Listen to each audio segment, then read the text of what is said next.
The Teddy Bear of Dorothy Leighton. Case file N5420P. Anchor object. Orphan spirits.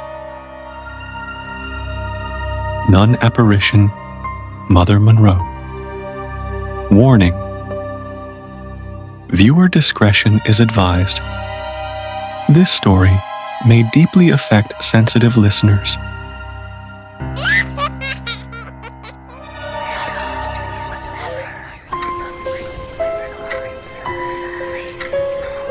Tonight's file comes from a quiet corner of Massachusetts history. A story that blends verified tragedy with something far more difficult to explain. This is the case of the Teddy Bear of Dorothy Leighton. The relics arrived together in a tattered cardboard box. Inside were only 3 items: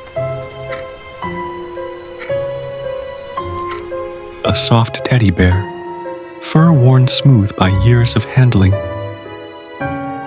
a portrait of a solemn young girl posed in front of faded floral wallpaper, and a yellowing, handwritten label.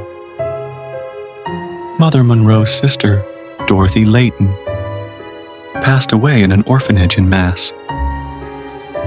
These items were not purchased from an antique dealer or estate auction. They were acquired from a rural barn sale, run by an elderly woman long whispered about within her community. Not for dishonesty, but for her unnerving ability to feel the history of the things she sold.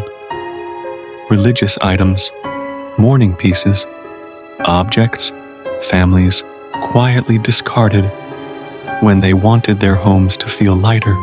The old woman hesitated when asked about the bear. Not because she didn't want to sell it, but because it doesn't like to be moved, the old woman repeated.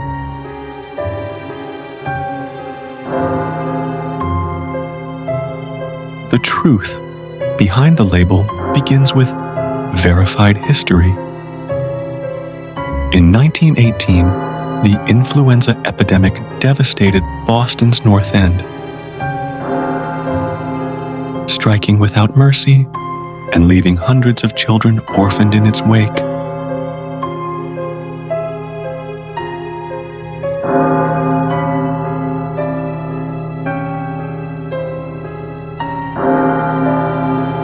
Father Antonio Sousa, Order of Friars Minor, pastor of St. Leonard's Church, the first Italian parish in New England, mobilized the Italian Catholic community.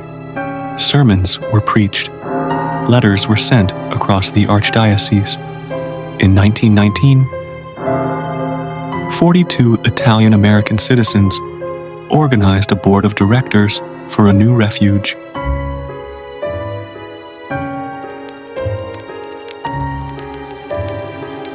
In 1920, fundraising enabled the purchase of the Gom estate, a 10-acre Jamaica Plain farm.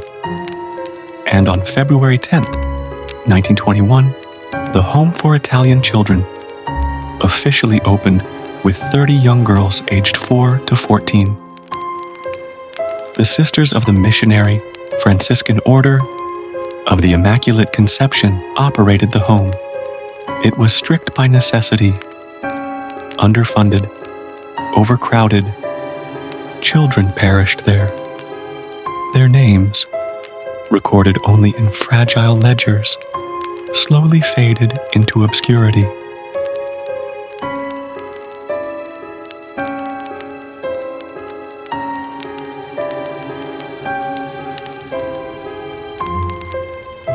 Dorothy Leighton was never officially a resident of the orphanage. She was family to it. Her older sister, the woman later remembered as Mother Monroe, rose to become the home's feared but deeply respected head sister. Dorothy visited often, sometimes staying weeks, bringing softness to a place built on discipline. The girls adored her kindness.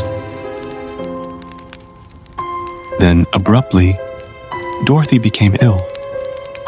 Her official record states only, she took sick and never recovered. Such wording was common for the era. Likely causes included influenza complications, tuberculosis, rheumatic fever, or post-influenza encephalitis, known for inducing hallucinations and delirium in children. Dorothy's final days were fevered and disjointed. One former resident later recalled, "She talked to the teddy bear, whispered secrets, said it was warm when everything else was cold."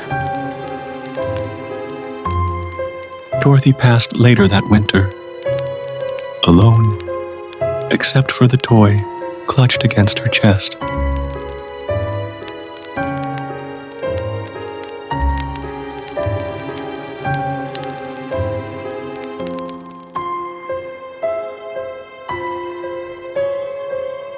Her photograph and teddy bear were packed away by her grieving sister. Wrapped in cloth, stored with religious reverence, they became heirlooms. They became anchors. Decades later, the barn sale caretaker spoke plainly of what followed. The girl never left. Sounds on beds. Soft coughing. And sometimes the nun too. Then she said the words which form the core of this file. The bear holds them like a little doorway.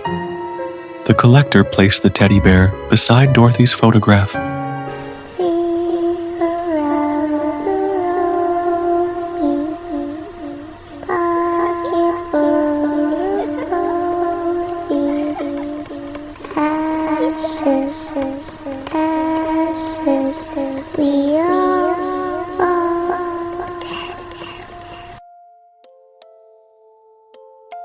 Harmless objects, or so they appeared.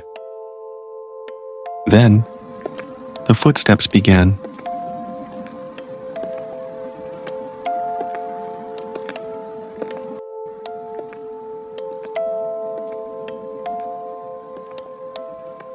Small, unhurried steps, moving through empty halls, always toward the room where the bear sat. A visiting friend's normally fearless dog refused to enter the room. Ears flattened, tail tucked low, growling into nothingness.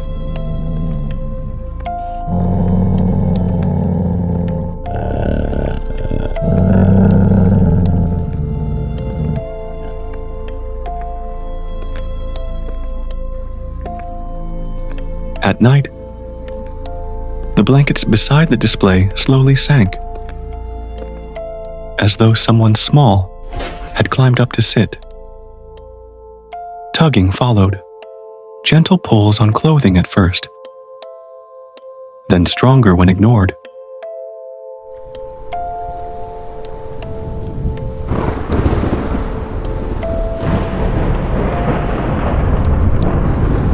Visitors noticed movement near the case. Shadows darting away. One guest whispered, "Something moved in front of it. Something small." Another watched a child-shaped form flee from the case to the doorway in a single blink. And finally, during a thunderstorm, thunder crack, faint wind, the collector woke to find a figure standing near the bedroom door, tall, veiled, the unmistakable silhouette of a nun. She did not walk. She glided. The floorboards made no sound.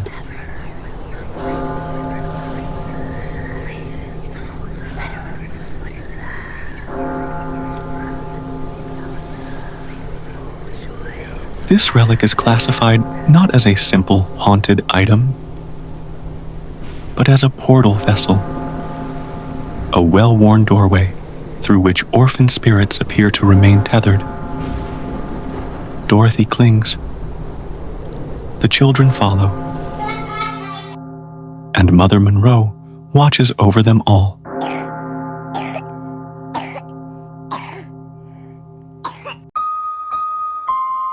No incidents of aggression have ever been recorded. Only reminders. A teddy bear, worn thin by time. A girl asleep inside a sigh. A sister's prayer in thread and twine to keep lost spirits drifting nigh. They do not beg to be made heard, nor cry for mercy.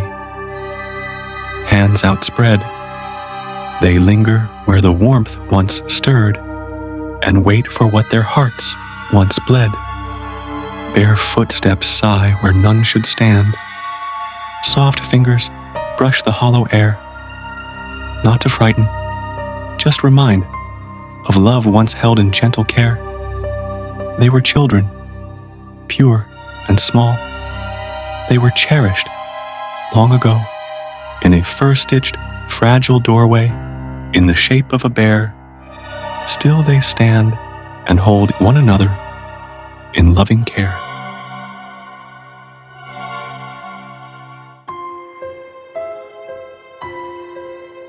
This concludes Case File N5420P, the teddy bear of Dorothy Leighton. And remember, some hauntings are not fueled by hatred or malice, but by remembrance and the quiet longing for home.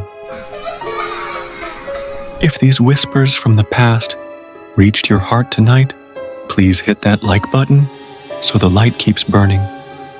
Share this story with another wandering soul who walks the shadows, and subscribe to stay close to the next true case file, waiting to be told. Until our paths cross again, keep listening to the quiet, and remember, the cases never truly close. They only wait to be reopened.